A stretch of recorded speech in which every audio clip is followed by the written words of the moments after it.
Thank you very much. Welcome to Central London. Someone very special alongside me, Formula One world champion back in 2009, Jenson Button. He's got a book out.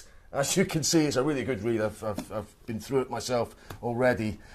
But it's about a year, I suppose, since we last saw you on an F1 track, and yet, you know, Super GT, doing well there, committed to Le Mans this year, so retirement, what retirement? Yeah, it's, yes, I had a year off, and I still raced last year, I did 2 races, but no, this year I decided to race in Super GT, 8 races. I thought, it's not going to be that busy, is it? It has been. There's been a lot of testing, and I've been, cause I'm living in LA at the moment, so there's a lot of travelling to and from Japan. And I've just decided to race in WEC, the World Endurance Championship. So I've made my season even busier. I think it's pretty much the busiest year I've had in my career. Yeah. So. And against Fernando Alonso, I suppose. I was speaking to him about you doing that a few weeks ago. I mean, it's a potentially competitive car. We saw how it got on in Spa. What do you think your chances are? Well, I mean, when you're racing against the manufacturer, it's always difficult. You know, they have the funds, they have the experience of racing at Le Mans. But with S&P Racing and the BR1, it's so exciting. You know, it is a new car. The engine has done a lot of miles in many different cars in the past. So it should be competitive, and the team that's running the car is ART, so it should be good. So we'll see. And Le Mans, it's just a completely different race to any other. You're not racing against other people. You're racing against Le Sarthe. You're racing against the circuit and, you know, finishing 24 hours. So it's a new experience for me, and I cannot wait. Yeah. And if you win it, will you do Indy 500? Alonso said you'd be tempted to complete that triple crown. No, I'm going to leave that one for Fernando to do. But you know, racing against Fernando again is exciting. I've always wanted to do Le Mans. I think every driver has in their career. And I thought to myself, I'm 38. I'm not a spring chicken. I'm not old, obviously.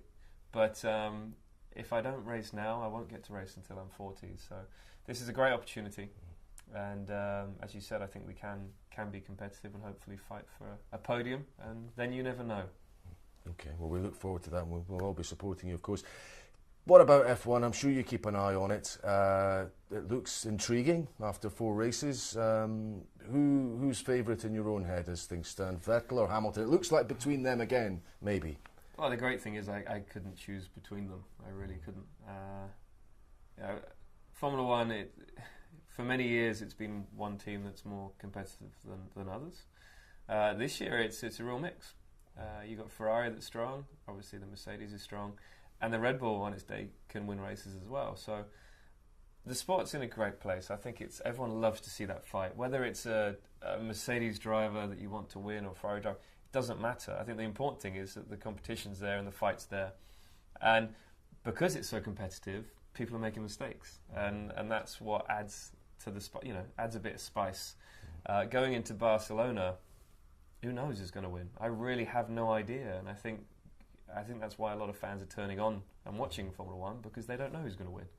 So yeah, it's good. Yeah.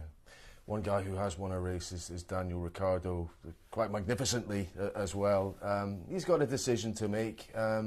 You had those at times in your career. I know you know Daniel. You know you get on well with him. If you were to advise him? I'm sure he will ask your advice. What would you be saying? Is there a standout team in your mind where he ought to go to, or stay put? What do you think? I don't know how much choice he has in it, but because I don't keep up with all the teams that want him. I'm sure everyone wants him. Ricky Bobby. Who wouldn't want Ricky Bobby?